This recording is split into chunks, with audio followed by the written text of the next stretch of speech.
आज हम एनपीके 05234 के बारे में बात करेंगे। धान की फसल में इस एनपीके का इस्तेमाल कब करना चाहिए, सही समय क्या होता है, सही मात्रा क्या होती है, इसके साथ क्या क्या हम चीज़ें मिला सकते हैं जिससे आप इस एनपीके की क्षमता और बढ़ा सकते हैं। आज की वीडियो में एकदम विस्तार से हम इस एनपीके के अलावा कुछ दूसरी बातों के बारे में भी जानेंगे, जैसे इसकी क्षमता इसके साथ क्या मिला के बढ़ाई जा सकती है, कौन कौन सी चीज़ें इसके साथ हम प्रयोग कर सकते हैं। अगर आप चाहते हैं कि धान की अच्छी बालियाँ आएँ, बालियों के अंदर दाने की संख्या अच्छी आए, तो आज की ये पूरी वीडियो किसान साथियों आपको देखना है। बहुत ही एकदम अच्छी जानकारी आपको मिलने वाली है।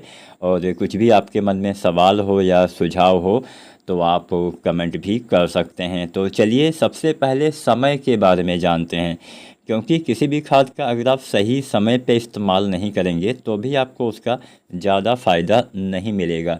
तो एनपीके 05234 हमें कब डालना चाहिए? धान की गबोड़ या गोभ की अवस्था में इसका इस्तेमाल करना होता है, यानी बूटिंग स्टेज में इसका इस्तेमाल करना होता है।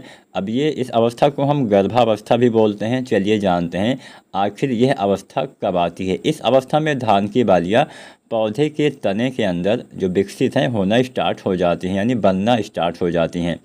तो आमतौर पे 60 से 70 या 75 दिन तक यह समय वैरायटी में आ जाता है, और देर से तैयार होने वाली वैरायटी में ये समय 80 दिन पर भी आ सकता है।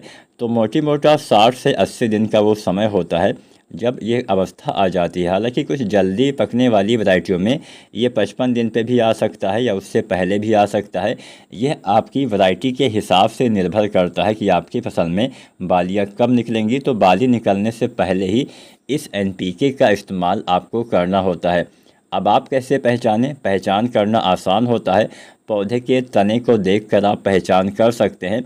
इस समय पौधे का ऊपरी हिस्सा जो है, यानी जो तने का ऊपरी हिस्सा होता है, वो आपको मोटा दिखाई देगा, फूला हुआ दिखाई देगा, क्योंकि इसके अंदर बाली जो है वो बनना स्टार्ट हो जाती है। तो एकदम शुरुआत में डालना काफ़ी ज़्यादा फ़ायदेमंद रहेगा।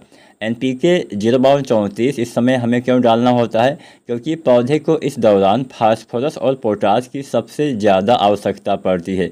फास्फोरस फूलों और दानों के विकास में मदद करता है, जबकि पोटास दानों के वजन और चमक बढ़ाने में भी काम करता है। पोटास आपके पौधे को भी मजबूत करता है, अच्छे से भोजन बनवाने में काफ़ी हेल्प करता है। तो अब चलिए जानते हैं आखिर एनपीके 05234 ही हमें क्यों डालना चाहिए। जैसा कि आपको पता ही होगा, इस एनपीके में 52% फास्फोरस और 34% पोटास की मात्रा पाई जाती है। यह घुलनशील खाद होती है। इसमें नाइट्रोजन बिल्कुल भी नहीं होता, लेकिन फास्फोरस 52% और पोटाश 34% के आसपास इसमें होता है। फास्फोरस जड़ों के विकास के अलावा फूलों और दानों के निर्माण के लिए भी काफ़ी आवश्यक होता है। अब यहाँ पे हम आपको बहुत ही आसान भाषा में समझाते हैं कि आखिर फास्फोरस काम क्या करता है। किसान साथियों, जैसा कि आपको पता ही होगा, फास्फोरस जड़ विकास में सहायता करता है, और जड़ों के द्वारा जो भोजन बनता है उसको पौधे के बालियों के दाने तक भेजने का काम इस समय करता है। और आसान भाषा में समझाएं तो एक ट्रांसपोर्ट का काम करता है। ट्रांसपोर्ट का क्या मतलब होता है कि सामान को एक स्थान से दूसरे स्थान तक, जहां उसकी डिलीवरी होती है, वहां तक पहुंचाना होता है। ठीक उसी तरह से फास्फोरस इस समय काम करता है। फास्फोरस आपके पौधे के लिए ट्रांसपोर्ट का काम करता है। पौधे के जो भोजन का निर्माण पौधे में होता है, उस भोजन को पौधे के दाने तक, बालियों तक भेजने का काम करता है, जिससे उसका विकास बेहतर तरीके से किसान साथियों हो पाता है। और जो पोटास होता है, तने को भी मजबूत बनाता है, दाने में चमक, दाने का वजन बढ़ाने में हेल्प करता है, और पौधे को सूखे और बीमारियों से भी लड़ने की क्षमता प्रदान करता है। तो इसका इस्तेमाल कब करना है? सही समय पे करना है। बाली निकलने से पहले अगर आप डालते हैं यह एनपीके, तो बहुत ही अच्छा यह काम करता है। तो मैंने आपको बता ही दिया, जब आपके तने थोड़ा सा मोटे होने लगे, तने में थोड़ा सा गोलाई नज़र आए, तने का जो ऊपरी हिस्सा है कुछ फूला आपको नज़र आए, उस समय इसका इस्तेमाल करना सबसे फ़ायदेमंद होता है। इसके साथ क्या क्या हम डाल सकते हैं ये भी आपको बताएंगे, ताकि ये और ज़्यादा काम कर सके। तो पहले तो एनपीके 05234 आपको 1 से 1.5 किलो पर एकड़ के हिसाब से डालना है। इतनी मात्रा इतने क्षेत्रफल के लिए पर्याप्त रहेगी, यानी 1 एकड़ के लिए पर्याप्त रहेगी। अब जानते हैं इसके साथ दूसरी किन चीज़ों का इस्तेमाल कर सकते हैं। तो इसके साथ दो चीज़ें आपको डालना चाहिए। पहली चीज़ तो आपको बोरोन का इस्तेमाल करना चाहिए।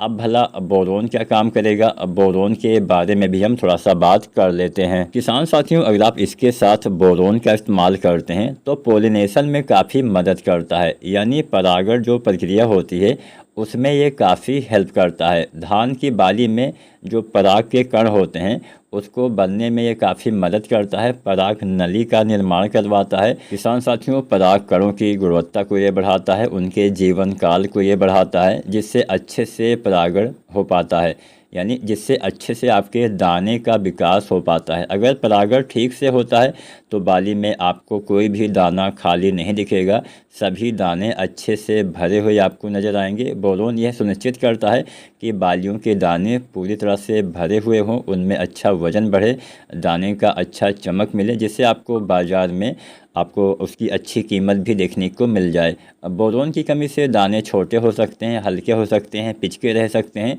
और दाने के भराव में भी दिक्कत आ सकती है, दाने खाली रहने की भी समस्या आ सकती है। किसान साथियों, बोरोन आपके पौधे के विकास के लिए काफ़ी ज़रूरी होता है। इसके अलावा कैल्शियम, पोटेशियम को भी पौधे के अलग अलग हिस्सों तक पहुंचाने का कार्य बोरोन ही करता है। तो गोब अवस्था में यानी बूटिंग स्टेज में अगर आप इसका इस्तेमाल करते हैं तो काफ़ी अच्छा आपको फ़ायदा दिखाई देगा। तो एक तो आपको NPK 05234 डालना है, उसके साथ आपको बोरोन का इस्तेमाल करना है, स्प्रे विधि से ही आपको प्रयोग करना है। बोरोन जो आता है 20% वाला, लगभग 100 से 150 ग्राम मात्रा पर एकड़ के हिसाब से, और NPK 05234 1 से 1.5 किलो पर एकड़ के हिसाब से आपको इस्तेमाल करना चाहिए। अब बात करते हैं इसके साथ हम और कौन सी चीज़ का इस्तेमाल कर सकते हैं। इसके साथ आपको इस्तेमाल करना है जिंक का, लेकिन जिंक सल्फेट नहीं डालनी है। इसके साथ चिलेटेड वाली जिंक डालनी है जो 12% में आती है, जिसको हम EDTA जिंक भी बोलते हैं। ये काम क्या करेगा, इस समय पौधे के लिए जिंक भी बहुत ही आवश्यक कार्य करता है। ये पौधे में एंजाइमों को सक्रिय करता है, क्लोरोफिल बनाने में भी मदद करता है, जिससे पौधे की ग्रोथ अच्छी होती है, दाने का भराव और चमक में भी काफ़ी मदद करता है। जिंक की कमी से धान की पत्तियां पीली पड़ सकती हैं, दाने आपके ठीक से नहीं भर सकते हैं। अगर आप इसके साथ जिंक भी मिला के डालते हैं तो बहुत ही बढ़िया तरीके से ये काम करेगा।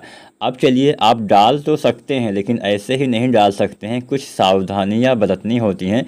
तो उन सावधानियों के बारे में हम जानते हैं कि आखिर आपको इसका प्रयोग किस तरह से करना है ताकि आपका NPK 05234 भी सही से काम करे, आपका बोरोन जो 20% वाला डालेंगे वो भी सही से काम करे, और चिलेटेड जिंक भी सही से काम करे। तो सबसे पहले आपको क्या करना है, आपको 3 बर्तन लेने हैं, मतलब 3 चीज़ें लेनी हैं जिसमें आपको इनका घोल बनाना है। एक बर्तन में आपको NPK 05234 को घोलना है, एक बर्तन में आपको बोरोन को घोलना है, और दूसरे बर्तन में आपको 12% वाले जिंक को घोलना है। मात्रा मैंने बता ही दिया, NPK 1 से 1.5 किलो, बोरोन 100 से 150 ग्राम और जिंक भी 100 से 150 ग्राम लेना है। तीनों का अलग अलग बर्तन में घोल बनाना है, इकट्ठा नहीं घोलना है। ये सबसे बड़ी सावधानी आपको बरतनी है।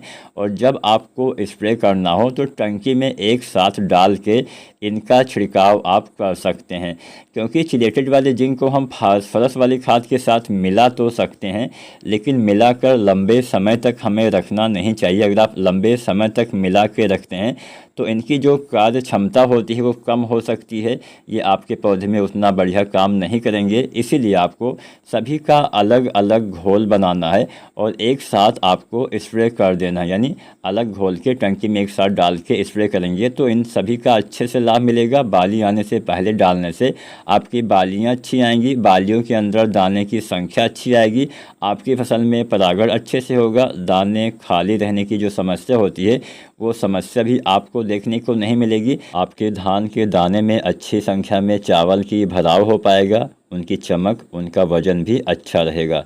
इसके अलावा एक सावधानी आपको और बरतनी चाहिए। वो सावधानी क्या है कि इन अवस्थाओं में पानी की कमी नहीं होने देनी चाहिए। अगर इन अवस्थाओं में पानी यानी नमी की कमी हो जाती है तो कुछ भी सही से काम नहीं करता है।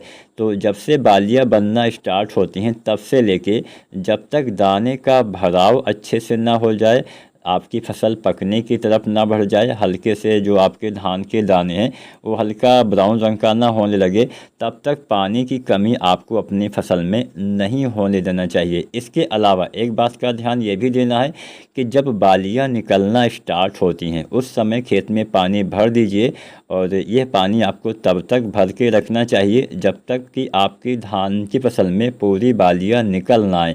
इससे आपकी बालियाँ अच्छे से निकलती हैं और आपको फ़ायदा मिलता है। आप उसके बाद पानी कम कर सकते हैं। तो अगर आप छोटी छोटी बातों का भी ध्यान देते हैं तो आपके पौधे में बढ़िया उत्पादन किसान साथियों आप ले पाएंगे।